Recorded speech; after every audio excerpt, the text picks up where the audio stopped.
Nobody's listening anyway, you said. Hello. Hello. We're back. Huh. We're back. Look at you with all your beverages. Ah, you're gonna have the Starbucks cup in the shot, huh? Are they a sponsor? I have exciting news for the Between the Ears podcast community. We are now sponsored by Starbucks. In fact, Decaf. I want to get sponsored by Starbucks just so I can drop the sponsorship on purpose. Okay. Support your local roaster. We don't have any local roasters. Not yet. So we took a week off. We were in the Netherlands. I think it's probably cool to address why we were there, but that's not going to be the purpose of the episode. This is not a day in the life of Bill and Kay or the personal diary, as they say over in Europe. Who would be interested in that? Yeah, not that exciting. Anyway, so we were over in the Netherlands. I'm going to give you 2 minutes to say why we were there and why we did not record a podcast while we were over there. We were there to do some work with Strong Fit.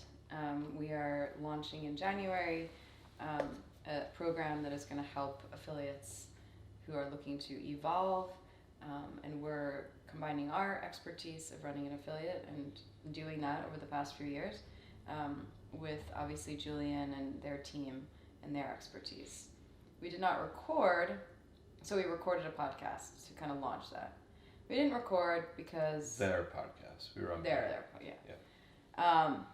I think bringing all this over there wasn't really going to work, and it also was sort of I think for us sometimes pausing is good, as we've done in the past, and focusing on what we're doing and not just trying to do everything at once. Yeah, for sure. Good. I think that was under 2 minutes. So that's exciting, and we're looking forward to that. And obviously, we're advocates and proponents of Strong Fit and have spoken on it, spoken about it on here before, and it really falls in line with a lot of Between the Ears as well. It explains some of the why it works that I just didn't know before. I just knew it worked. You mean the sort of science of the body behind why Between the Ears is so powerful? Yeah, and what's kind of happening. So. And you recorded a podcast. And I recorded a podcast with them as well to actually talk mostly about Between the Ears and my journey, which was, vulnerable and open and, fuck it. I have nothing really to hide. So that was very cool. I'm excited for that. So we're back here now, and what are we going to talk about today? We said we were going to talk about the notion of should. Yeah. Which that word is, I know it's kind of like become a bad word. I catch myself now with a lot of awareness as much because I say it a lot. How do you use it? Yeah, I mean, pretty much in a lot of different areas, I suppose, in my life, but just as I fell short. I should have done this, and I didn't. Yeah. What's cool about this, just generally speaking, some of the work now that we're doing with Strong Fit as well looks at some of the should stuff. Mm-hmm. From a human, what's happening, almost like what's happening in the body that can contribute to you having those doubts and saying should a lot, and then what that gap does to your stress level, and kind of that it's not just, I think that's what's really, one of the things that really drew us to a lot of the Strong Fit principles was it solidified and it talked about the actual science that it is there's a physical component to this stuff, that it's not just us making stuff up that's about feelings. Mm-hmm. And that's kind of, I think, what the personal development space kind of gets a reputation for. But when you look at what's actually happening in the body, that, body to brain and brain to body, that contributes to how people feel, that's what I think is really interesting. Yeah, and that's why the movement piece is so huge. But just like anything else, there needs to be guidance, Right. and at a minimum, curiosity with what's possible as well. Even though you might not know exactly what's possible, but like, I guess what I'm trying to say is, you gotta kind of cut the cord a little bit from what you've been tethered to, thinking has been the way, or just business as usual, to really make some growth. Yeah, and I guess I think it's interesting that we've, run up against a little bit of resistance, or I imagine there is resistance when you start to apply these things to like the fitness world, because it's like, well, it's just my workout. Like, I don't want to get into all this stuff and feelings. It's just my workout. But what I find funny as it relates to the should topic is like 90% of CrossFitters, when they finish a workout, have some sort of, if they had to like take a test, it's like, I should have done more. Yeah. So it's like, so it's not just about the workout though. So you're saying it's No. just about the workout, but there's clearly this other piece that you're connecting to, like emotions and your identity and your feelings. That's not just about how many times did you contract your hamstring. Right. You know what I feel like it's like when you said that it's just about the workout? You know those pill boxes? With that the have, days of the week. Yeah. So instead of having it be, Monday, Tuesday, Wednesday, whatever, it's like physical, mental, Right. intellectual, spiritual, emotional, Mhm. professional, social. It's like all these nice buckets. And it's like, it's not. Right. It's not like that. Compartmentalizing is a dangerous game to play.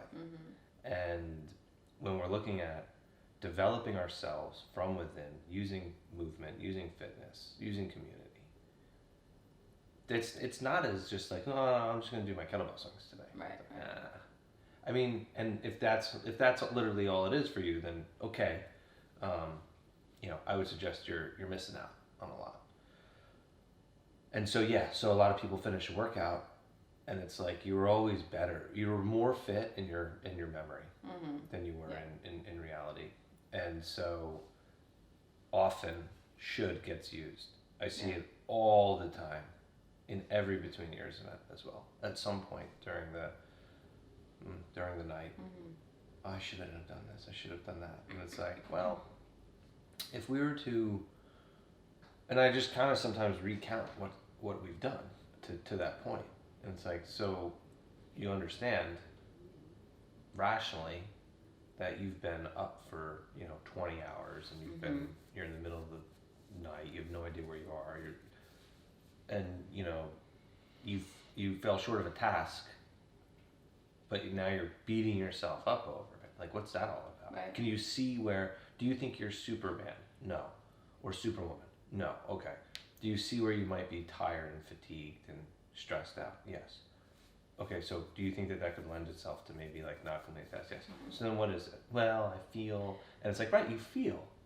So now it's like we're looking at the emotional piece. It's not just the rational piece and stuff like that.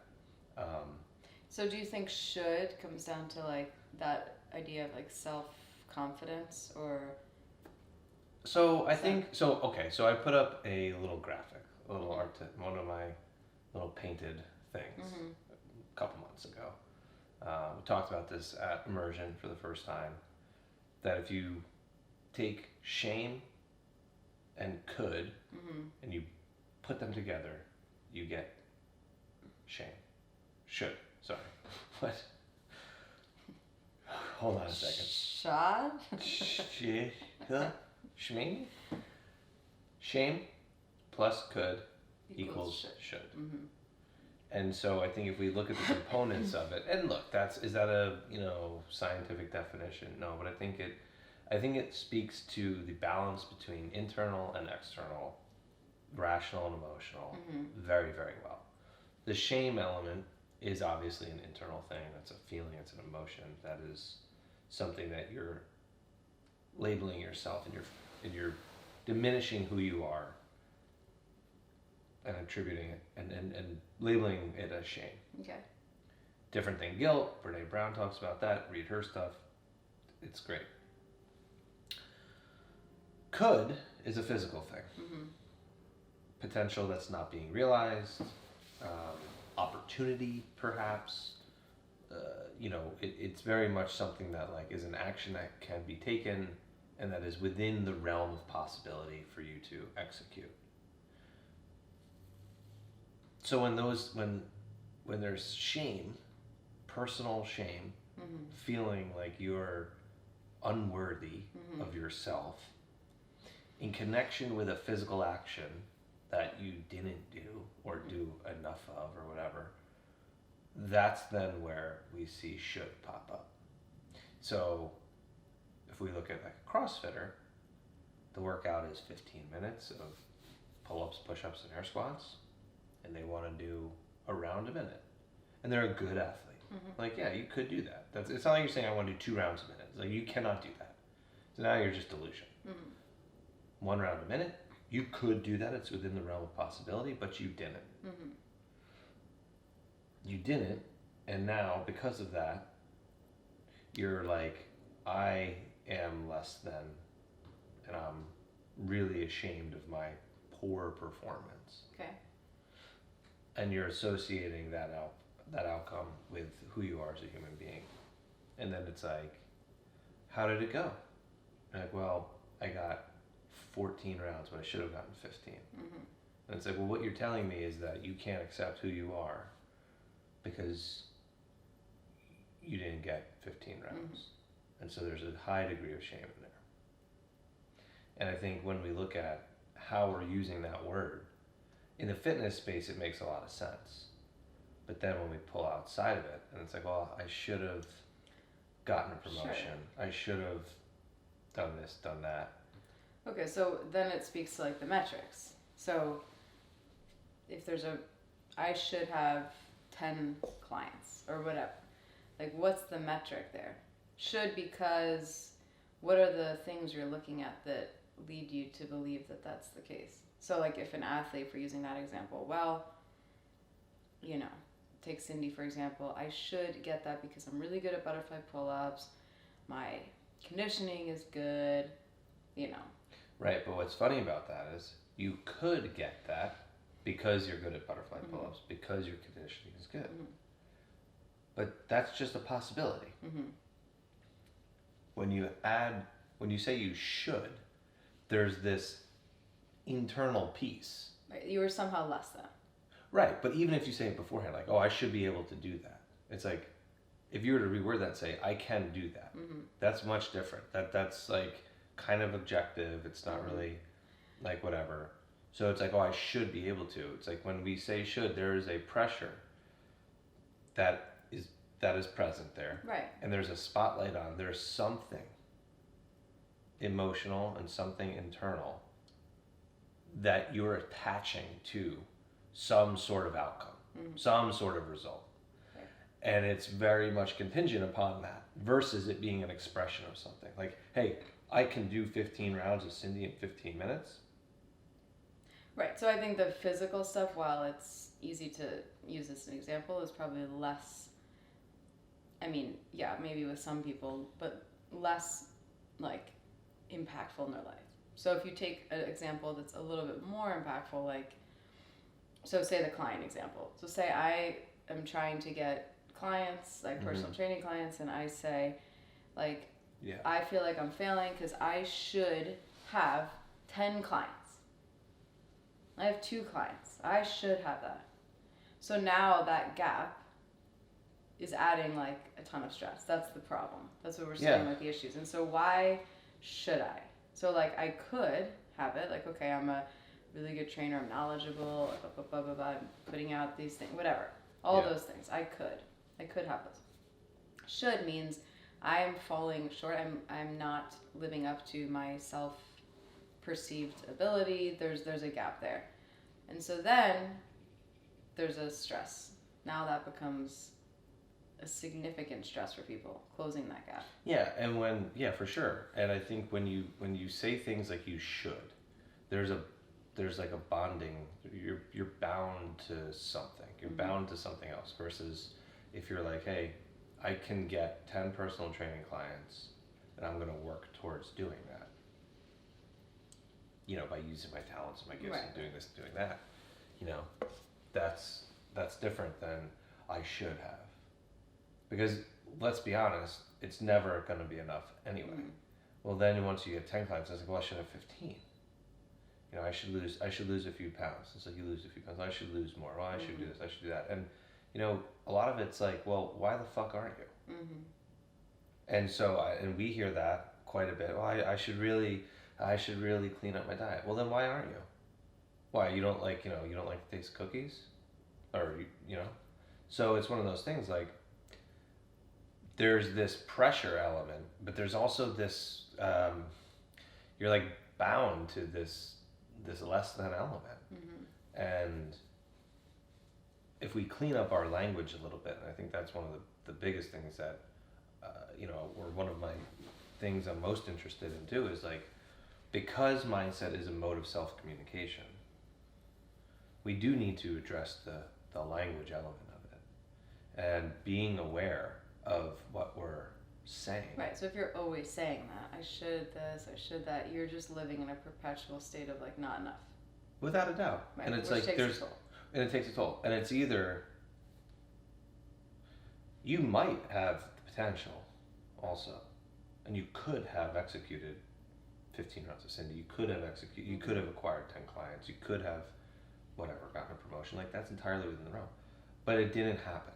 Right. And it's like, can you accept reality and then move forward with trying to work on what you want to work on, to achieve what you want to achieve? And, you know, but I think that's something that when we look at how often we're saying should, and in what areas, it's not like we're saying should in like throwaway items. It's usually important stuff. Right. I should drink less alcohol. I should go to the gym more. Yeah, I well, should. It's things that really would have an impact. Otherwise, you wouldn't have some expectation of them. Right. Like, I should take out the garbage. I mean, you either take the garbage out or you don't, because there's not that emotional attachment to it. No. So of course, when people start getting into that, it's with things that actually matter. And then to your point, I mean, I kind of like that. Like, you know, you do or you don't do it. Like, do or don't, or decide which one. Like, either decide that, like, you know what, I don't want to lose 5 pounds. I'm fine with how I am now. Right. And I'm good. And that's where the shame Or, goes. you know what, I'm going to lose 5 pounds, and, like, how am I going to do that? Right. And and in my experience, in my opinion, it is hardly ever about the potential. Mm-hmm. It's always about the personal piece. And it's like, you keep stressing yourself out because you say you should lose 5 pounds. And you haven't. Right. And you know there's probably some things that you don't have to think too hard of to clean up and be like, yeah, that's not really helping me. Right. But the bigger issue isn't losing the 5 pounds. The bigger issue is accepting the fact that you don't want to lose the 5 pounds. Right. And it's like, well, it's easier, though, to say you should do it. It's so much easier. And then it's also like, are you saying that for yourself or for someone else? So, like, if I felt like I needed to lose weight and I said, well, I really should lose 5 pounds, is it because I actually think that, or I just want you to think that that's something I'm considering? Do you know what I mean? Yeah, it I becomes think about the other people, like. Well, I think that's what it is, though. It's a failure and a resistance towards accepting really who you are. Mm-hmm. And because I'll tell you, like, and we know people, they want to lose weight, and they are. They're doing the work. Right. They're working hard. They're changing everything. You're just not that person. You're not willing to do the work. Mm-hmm. And hey, that's okay. You know what I mean? Like, that is okay. So, but if you can't accept that part about you, if you can't accept the fact that, you know what, you're not willing to do the work, that's where then shame creeps in. And it's like, well, but what does that say about me? And so when it's like, oh, I should really lose 5 pounds, it's like, you're trying to convince me that you're the type of person that will lose the 5 pounds, or that wants to lose the 5 pounds, or that will work on it. Right. And that sounds maybe really cynical and really kind of harsh with people, but I mean, I hear it all the time. Yeah. I should really do between the ears. Okay. Why aren't you? Because you don't want to do the work. You're content and you're good. But it's not that. There's this other element. Is it that you want my approval? Is it that you want to project that you're a type of person who actually wants to work on themselves? And if you're not doing it, and you say you should be doing it, then you have to look at yourself and accept just who you really are. Because the option is here. The potential is there. The possibility to do it is there. There is no... Oh my God, we almost brought the podcast down. There is no, like, this is not some sort of elite thing to get into. So getting back to the words, I mean, one thing to do is to start being aware, of course, of how often you say it. Because I do think sometimes it's very casual how Without it a gets doubt. used. So Yeah, it's not yeah. every time that it's No, like, of course not. but it is interesting that, like, if you did actually start to look at every time you say that, and then it's just, like, so in the course of a day, I should have, even, like, actually, even the garbage example, well, sorry, I should have brought the garbage can up when I came home. And it's like, some of those things, like, so you probably realized when you pulled in, the garbage can was there. I always bring a garbage can up. Not always. I've got a record. But like, whatever you did, you didn't do it. Yes. You knew the garbage can was there. Like, no, F it. I'm like not going to. I'm going to be lazy right now. Right. Or I'm cold, or I've got things in my Yeah. hands. But then there's like that's almost like the excuse. Well, it kind of lets you off the hook. I know I should have. Without a doubt. I should have brought the garbage can in. And then it's like, well, okay, is that really like, is that an apology? Like, what is that about? So I think if you start to look at all those things, even the little quote unquote dumb things, it's interesting how much you're sort of just creating almost like an excuse for why Without you a doubt. didn't do something. And you're trying to sell someone on what you want them to think or of I you. shouldn't have had that pint of ice cream. Yeah. Okay, like, and I think that's like something I can probably relate to, like feeling that, and that's 100% guilt or like shame. Shame, yeah. I guess that's more shame. Shame because, I mean, there can, like, guilt is fine. Right. Like, if I punch somebody in the face, I guess maybe I shouldn't say that. If I back up in the parking lot and actually hit a human being with my car, I am going to feel a tremendous amount of guilt. Yeah. Now, unless I purposely ran them over, I'm not going to feel any shame about it. Right. Like, I feel awful, I feel terrible, I feel guilty of that action. Yeah, I don't like that. But the person, like, I'm not going to take that, like, I'm not somebody who just goes around trying to mow people down. Right, so the ice cream thing, like, it's not being able, I think that's a powerful thing, and the food thing is kind of a big one for a lot of people. Like, if you're realizing you're going to say, I shouldn't have eaten that before you ate it, then, like, make a decision about what you're doing. I'm either going to eat this, and I'm going to, like, enjoy it. Because, like, it's okay to have ice cream once in a while, and I'm going to enjoy it and move on. Or I know that I'm going to eat it, then I'm going to say I shouldn't have eaten it, and, like, I don't really want to feel like that, and then that's all this stuff. So I'm not going to eat the ice cream. Right. But, like, saying that after the fact just creates, like, it's sort of just all negative, whether it's a small thing or a big thing. Yeah, and if you're standing there and you're saying, I should not eat this. Right. But you eat it. I'm going to tell you this. You convinced yourself rationally why you should do something that emotionally you know not to do. Right, and that's that intuitively, emotional and rational back and forth. Yes, the balance between those and the highway and the interchange. And this is actually a big thing we're going to dive into at the seminar in February, because it needs to be, I think also in person is super good. But, you know, can you really listen to your intuition and your emotions? And I think for a lot of people, they know, but and it's like, well, no, that's actually, I'm emotionally eating. It's like, I would beg to differ. Yeah, of course, there's spectrum and ranges, but it's like, if you're able to have the awareness that you should not do something, but you do anyway, there's a disconnect between your ability to translate your emotional and rational mind. Yeah, I mean, I don't know. If you take the ice cream example, there's times where I've said, like, I shouldn't eat this ice cream. So why do you? Because then I do go through, like, so I don't know, the right answer. So it's just like, well, what's the right answer? What's the... Well, I mean... But, like, for me, like, oftentimes when I think when I'm saying I shouldn't eat this, Okay. that's actually the wrong answer for me. Because most of the times I should eat it because I don't allow myself to like enjoy ice cream once in a while. It's not like I'm gonna go on a bender and eat now, like just sit in my room and eat ice cream. But you can't accept you can't accept yourself in that moment as somebody that is going to eat the ice cream. Sure. But I guess I was saying like the emotional rational disconnect. Like I understand what's happening. But like what I'm saying is if I end up eating it, then, and you say like, well, why did you eat it? I might say like, well, I realized that, but then I guess you're saying you move on from that thought. At some point, if I move on from like, okay, so I'm thinking I shouldn't have this, but then I'm like, you know what, actually, like, I should have this. I don't eat ice cream regularly. It's fine. Yeah. I'm gonna enjoy it. Okay, I could eat this ice cream. I'm going to eat the ice cream. So like, I shifted to that, even though I used rationale to get there. Like, that wasn't bad. But if then after you say I shouldn't have done that. Sure, I guess, yeah. Like, you that's might, what I'm saying. Yeah. So So after you the fact, convinced then yourself. if I'm good with it and I'm like, good, I'm glad I ate that ice cream. Or if I'm back to like, oh, I shouldn't have eaten that. Something happened back and forth where. Right, there was a thing, and if you eat ice cream all the time and you're like, what the fuck are you guys talking about? Then there's really no emotional or intuitive piece in you. Mm-hmm.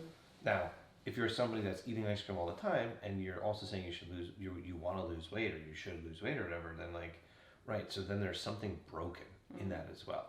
Because, and for the weight loss thing, like normally, most people realize they are overweight. Mm-hmm. Most people realize they're drinking too much alcohol. Mm-hmm. Most people realize they're, engaging in non-healthy, unhealthy behavior. Like, it's not for not knowing. Yeah, they know. There is often, I think, a complete silencing and deadening of the emotional and the intuition. And they're not able to just express that and get that out. And it's like this whole rational thing. And trust me, and I've battled this with Copenhagen, with booze, with sugar. Like, it's definitely... Copenhagen, not the city. The dip, for anybody listening. Yeah, that's right. We're world travelers, so people may have thought we were talking about the city. Yeah. So there's like, I feel like there's a big thing with that. You have to listen to, listen to your gut, to your intuition. Right. And if it's like, well, I don't know what it's saying, it's like, exactly. But that's also, the opportunity. Yeah. And that's a lot of where this stuff ties into so much more, because we're saying, okay, you have to stop and listen, or we're saying you have to listen, which requires you to have to stop. And, what we're seeing as well is that not interested in slowing down, taking, for example, you're now doing like the not having caffeine, like what are the things that we're engaging in that just keep us going. If you don't stop and like just sit, which is one of the things that is really interesting about Between the Ears, is there's those elements of just kind of having to get away from the distractions, and you're forced to just kind of be with yourself. Yeah. And if you're not doing that, then you're not going to be able, you can't just like decide one day like, yeah, I want to like get that intuition thing going, like what am I saying, like you have to know yourself. So that's that part of like, okay, well, how do you do that? Well, you have to practice it. You have to learn to like, what am I thinking, what am I saying? That's where the writing comes in. So I think the part about, well, like there's no hack to like figuring out what your intuition or what you're actually saying. No, and it's there. Yeah.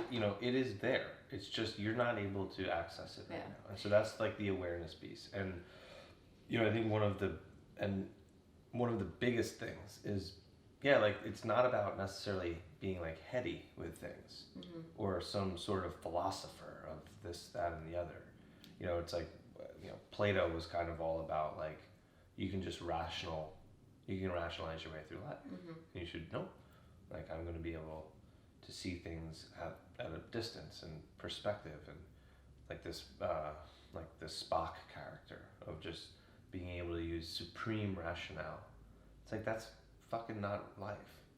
Right. And the emotional, the intuition, that element, it is trying to tell you something, But if you can't listen to it, if you don't know how to access it, if you're not even aware of it, well, then of course it's not going to. And then you're really then losing a bit of control as well. And now you're turning into just, kind of a windsock type thing that, and everything going on around you is powerful. And so advertisers know this. And flashy things and bright colors and smiles and this and attractive people and and it's like, well, how did that happen? How did the pigs know that? Like, they just led the pigs to slaughter. It's like, well, because they understand that. Right. And so that's what's kind of, I think, one of the events with Between the Ears engagement starts with that element. And it's amazing to see how people freak out. Right. And it's like, wow. But you want to do some crazy high level stuff. But you can't do this very, very basic thing. And it's not I've been in positions where it's like, okay, the game is rigged. Mm-hmm. And in the military this happens all the time. And it's like at a certain point, like, the cadre is just gonna crush your nuts for like 2 hours. The game is gonna be rigged and you cannot win. Mm-hmm. And so that's just what it is. And so smile and have a good time with it. I don't rig the game. Mm-hmm. Here's what it is. Oh, that's it. And it's like, wow, it's amazing. But then on the extreme end, or with like immersion, what was really cool is when I gave people their phones back and they were kind of like, right. Because you're with yourself too. And now, are you going to go to a Tibetan mountaintop? Probably not. No, but that's what people see. People want to climb Mount Kilimanjaro. And there's different, I'm not saying everyone wants to climb Mount Kilimanjaro, but there's all these like going to faraway lands or week-long retreats or these extreme things. But that is, in a way, I mean, those are great. I'm sure there's a lot. But like, if you can't implement it on the day-to-day with the small things, I know I struggle with that, like with the phone. Like, we all realize now the phone is just that kind of, it's not building your sense of self. It's definitely not helping it. It's probably knocking it down. And it's, if anything, it's just a neutral thing where it's just taking away from any time that you might have to learn about yourself. Yeah. Because you're just distracted by just nonsense. Yeah, it's like if you were to, this is an interesting thing, because like if you were to teach yourself one thing about yourself, mm-hmm. what would it be? Where would you start? And if it's like, well, I don't know, I can't teach myself anything. It's like, well, then you don't understand. Yeah, well, and that's the thing. I think that it's not that complicated. Like, one of the things we're trying to encourage people to do at the gym is to like learn. Yeah. And that sounds so like, what do you mean learn about myself? Yeah. But yeah, you're right. But there's like, it doesn't have to be this super complex like learn about myself. I mean, for some people it's deep, but other things it's just like, last night I had one of our members doing a sandbag carry, and it was very similar, oddly enough, to my experience in the Netherlands. Like, really struggled to get the bag up. She was having a really hard time getting. Sandbag carry. It was a substitute. Oh. She was really struggling to get the bag up to the position. Yeah. So she would like kind of get it up, but it really wasn't a good position. It would like fall. And there were like multiple rounds of this to try this, 4 rounds. And on the last one, she like got it. Yeah. She got it. And it was like a 115-pound sandbag. Damn. And it was just like really awesome. Yeah. Like, that is learning about yourself. Right. I mean, and yeah, it is with something physical, but you have an opportunity to learn, and it doesn't mean that every time you're gonna like master something, but in that moment it's like, well, wow, I learned something about myself. Like, it could be as simple as like I didn't give up, and like I came at it a different way, and like I got it. Yeah. And those are the little wins, I think, that like they are important, and there are those opportunities in yes, just fitness, to have that are very much connected to other things in your life. Yeah, and it's amazing to look at, like, when you start to approach learning about yourself in a way that is, no, there's not a test. Mm-hmm. There's no something you have to memorize. It's not school. Right. The learning way we all learned in school, underserved. Mm-hmm. Well, I wasn't really learning. Right. Yeah, it was memorizing. Just take the test. Getting the test, boom, and then it's like dump it. And that's part of like, you know, what happens with your brain as well. And there's also, that's why the unknown is the ultimate learning experience. Right. Because you have no fucking idea what's going to happen. So Well, now you right. are present, you are aware, and one of the things that many people, or I don't know if they've learned it, I have observed it from running hundreds of people through things. The people that need to know, that need to have the answer, that fight the unknown, are also the people who have the hardest time learning lessons. Sure, of course. And of course you can say like, oh yeah, of course. Seeing it in person is seeing it play out. Is incredible. And so a very simple question is like, how do you approach learning about yourself? If you're going to teach yourself something, what would it be? If you're going to learn something about yourself, what would it be? But you know, and I've asked people often like, so what'd you learn? And it's just like, well, I don't want to talk about that. Like, what do you like? And it's like, okay, then like you're saying, but why then? Well, then what's the point? Well, what was the point of it? Like that was like the open. You know, for me, like this year, I didn't do the open. And then the last workout we did together, we did that workout. I wasn't doing the open, but like we did that workout. And one of my reasons for not doing the open is I know that about myself, that it's a stressful environment, and I wasn't sure I was ready to like sign up and do it, but also not be stressed. So I was like, okay, I'm not gonna sign up for it. But the last workout, like it was really interesting. You know, I had an experience with it or whatever, but it was very much like, because I've been practicing it, like what did I learn from it? Otherwise, it was kind of like a waste, you know? And so what did you learn? Well, so in that workout, you know, I learned that with that environment, with it being the open, there's a label on it. Which the environment, it was you and me in the gym. Yeah. Like that's not but even my mental environment. This is the open. This is a workout that means something. There's a clock. I hadn't been using that in a while. But I don't even think it was the clock. It was just knowing that it mattered somewhere in the world. And it didn't really matter to me. It like, a lot of what I had been improving on in like approaching workouts and having confidence, like it went right out the window. Right. I have had no problem doing nose to mouth breathing, like in all these workouts. I couldn't even like, it was like so hard for me to sustain it. Right.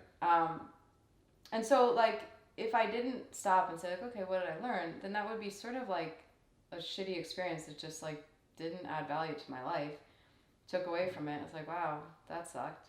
Yeah. So it's like, okay, well, I can learn something from it and not just have it be about the reps and the numbers and the strategy and whatever.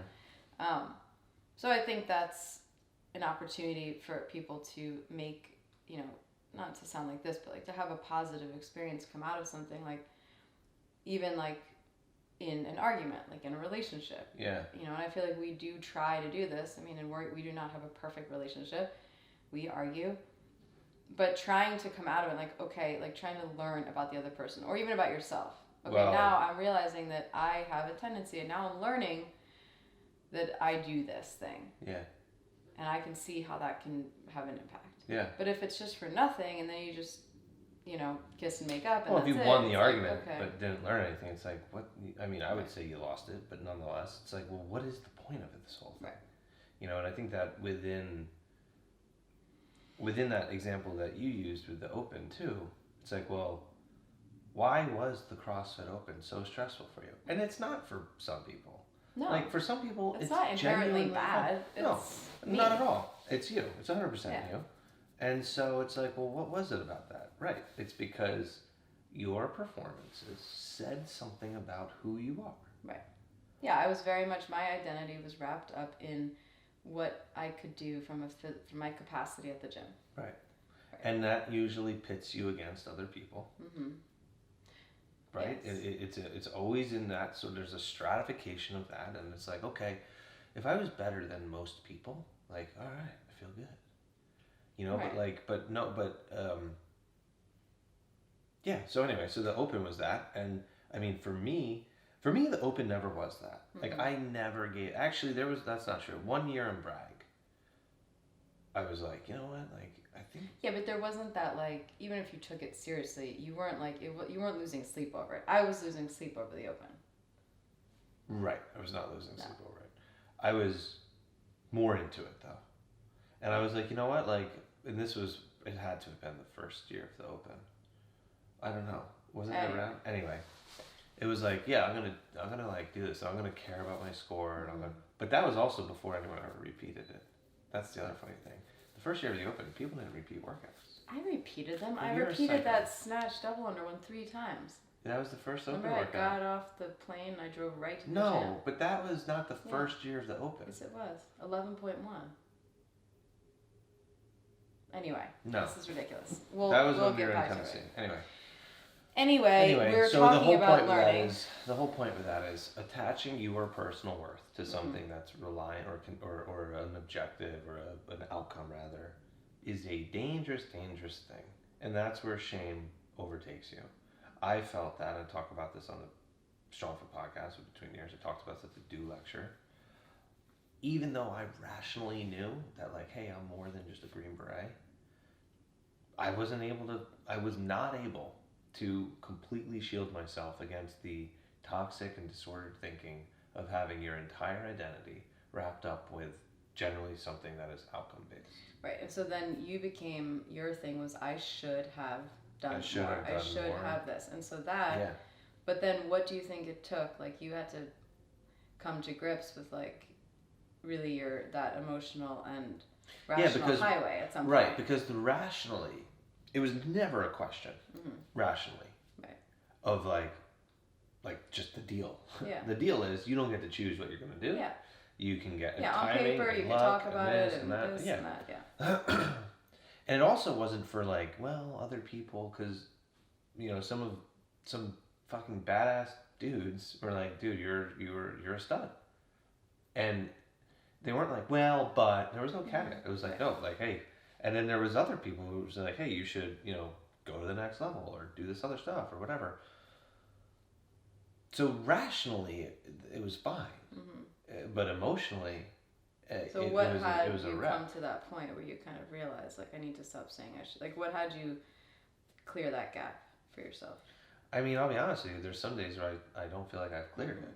And but it's you've still made a progress. struggle. I've made progress for sure. Right. You know, of course, like, you know, when you genuinely consider taking your life, and it's like, am I really not able to move past this? I also consider myself a very fucking strong human being and very resilient. So how can I apply that to myself? And I need to look within it. I need to learn, because rationally I get it. I fully understand all of the reasons, and sometimes it's like I don't want to hear them. I just want to hear, like, I just want somebody to be like, yeah, you know what, you're fucking right. You should feel like that. Sure. And it's like, but that's not good. So really, I think looking at that and being like, okay, I need to get to know my emotional self. I need to listen to my intuition more, and not from a like that's going to be the key to all the answers. No, just to get to know it, and just to listen and learn that language. Right. And just like any language that you start with, basic stuff. Maybe when I was learning Arabic, it was like, this is we would learn a character a day, or maybe 2 or 3. And that's where, to go back to, I mean, you talk about this on the Strong Fit podcast. I thought you did a really good job of explaining that. So some of that is where the writing comes in with Between the Years. Without a doubt. Because you're just having a conversation with yourself. You're starting to, and it could be just after the workout, whatever comes out, just comes out, and you're not judging it, but learning to have that conversation. And you're also pausing and stopping. You're not writing and driving the car. Funny about that. Because it does need to have a pause. It does. What's funny about that is I've sometimes felt most creative or like in tune while driving. And I don't listen, whenever I drive, I do not listen to music. I'll listen to a podcast occasionally, but most times, probably 8 out of 10 times I'm in the car, it's quiet.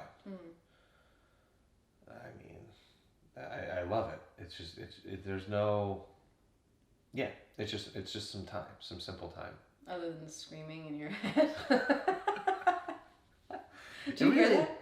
Do you hear that noise? No. Yeah.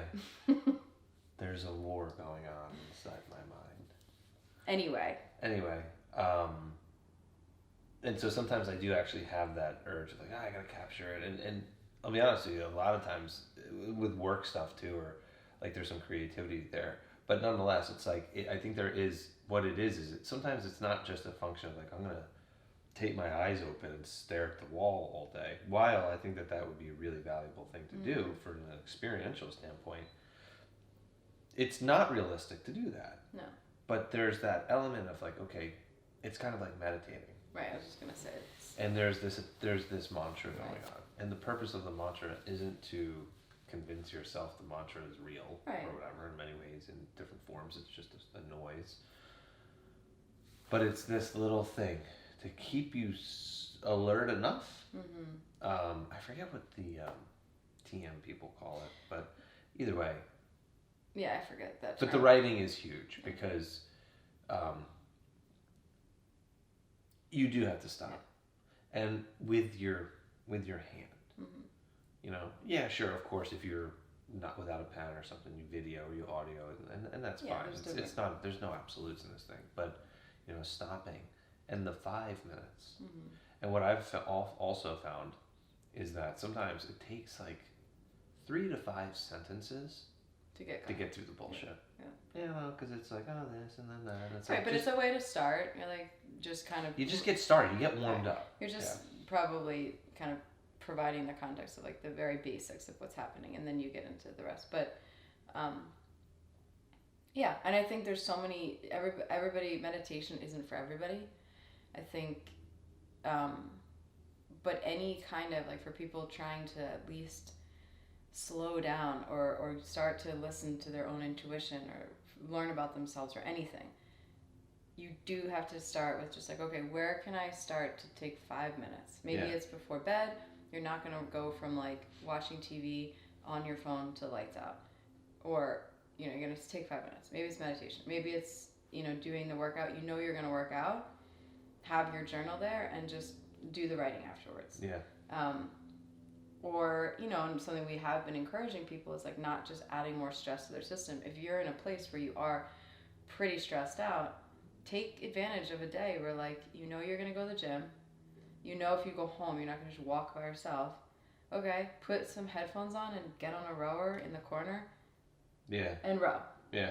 And that's it. I wish more people took us up on that. Yeah. You know, and I think that we can do better. I think we can do better to encourage that and to just say like. Yeah, I think the challenge though is there's a little bit of that stigma though. Like, well, although what's interesting is last night I presented the class with kind of 3 directions to warm up. There was a row. So 1, your smiley face emoji, and in that case, do whatever speaks to you. 2, you're kind of a sad face emoji, like kind of dragging a little bit. In that case, you're going to do like some little bit more of a sprint to warm up on the rower. And 3, you're kind of the like squiggly line mouth, like you're kind of stressed out. If you're stressed out, not that, you're going to do just kind of steady, slow pace. I don't think a single person sprinted. Now, maybe they were happy face emojis. Sure. And they chose to just go at their pace.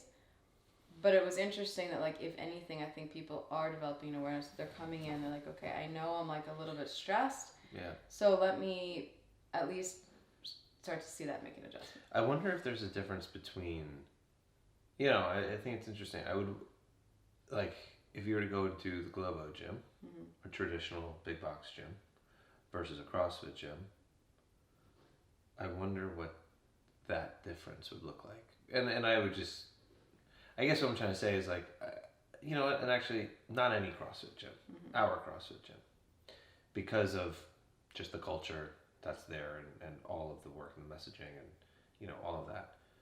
But, you know, if you were to just pluck a CrossFit gym off where it's all about the workout and only about the workout, I wonder if there would be more sad, like truly sad faces, or, I mean, well, I'm just spinning out of control right now. But like, can you really act? So here's the thing: if I row fast, that means I was a sad face.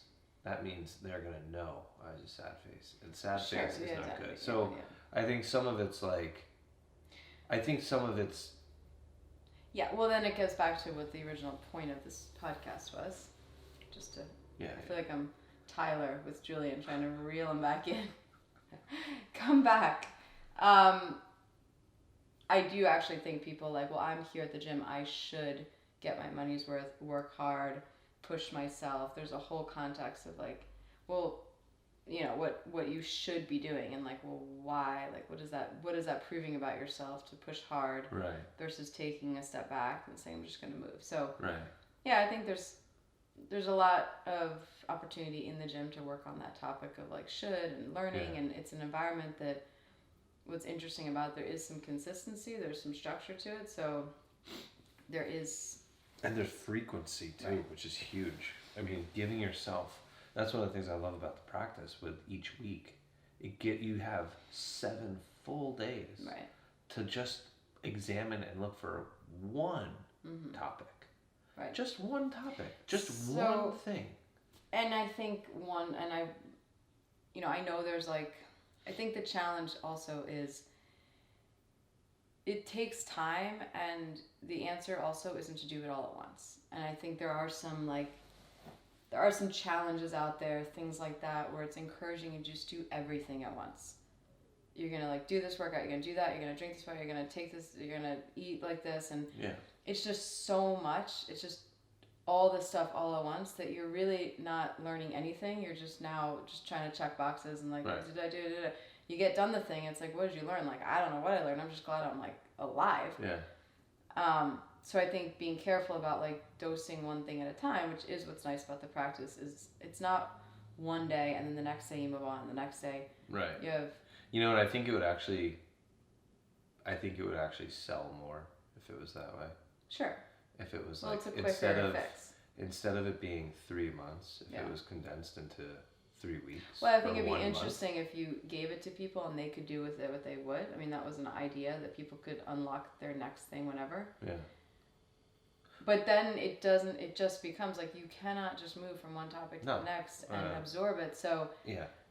you know. Yeah, and that's like, and also it's like, I don't believe that that's what's valuable. Right. Well, that's why we And- don't do 6-week challenges and nutrition contests. And while, that's the thing, is that even in the affiliate space, as we said, we're working with StrongFit. One of the reasons of us doing the work with them is they have the same idea about like, this is going to take time. Yeah. Nobody's trying to promise people or, sell them something. Right. They're providing them a lot of knowledge and opportunity for Yeah. them to do some work. But there are a lot of people out there that are promising a quick fix, and yeah, maybe they're probably making more money. But Yeah, probably. also like that's a integrity thing. So anyway, Yeah, I think that's we got good. a little off, but No, that's all right. I think it's a good thing for a homework thing is like Yeah. just having some awareness over the shoulds and which ones are sort of just obviously language and we throw things out there, but as you said, it kind of matters. So just having that thought around like when you say should, like did I really mean should or not? Yeah. And if And so, look at what's like that what like? areas in your life you're using it. Right. You know, examine it. Yeah. And look for the potential and the could versus the internal and the personal. Yeah. And what sort of shame is there?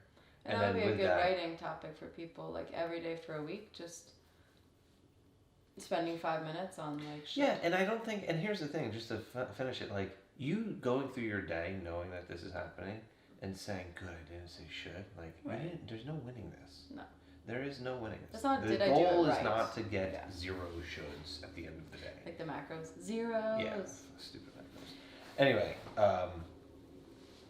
yeah, Yeah. so that would be cool. And then, actually, if you guys don't mind, if for those of you listening, let us know how that goes. Yeah. You know, keep us updated. And one of the things we want to do is have it be more kind of conversational and all of that. Did I turn that? Is that thing still going? Red dot. Okay. All right. Well, that's all we got. Yeah. So there Let us is. know. You have the seminar in February. I know nobody likes to do anything around the holidays, but January is coming. So instead of waiting Yeah. until it's like the new year, new you thing, like maybe make the commitment in advance. Yeah. So that's in February. And the practice, you're launching that in January. Yep. Um, Yep. And you can. I'm trying to give people a little bit of a bone here. yeah, there's only a During week left. November, you can save $100 doing it. There will be no Christmas deal. There's no Christmas deal. This is it. During November, if you'd like to save $100, then invest in it. December, this isn't like a trick. It's not like, oh, it's gonna be, no, December it's going back up. So that's that, and I have a women's program Yeah. that's kind of more actually along the lines of between the ears. I mean, there is a workout involved every week. Yeah. But I'm there's looking forward to also that. topics that we do calls, so it's kind of a little Yeah, bit it's of gonna that be weekly topic. So that Yeah. starts in January as well. That's it. All right. See ya. The puppies are not happy. We should go to the gym and do the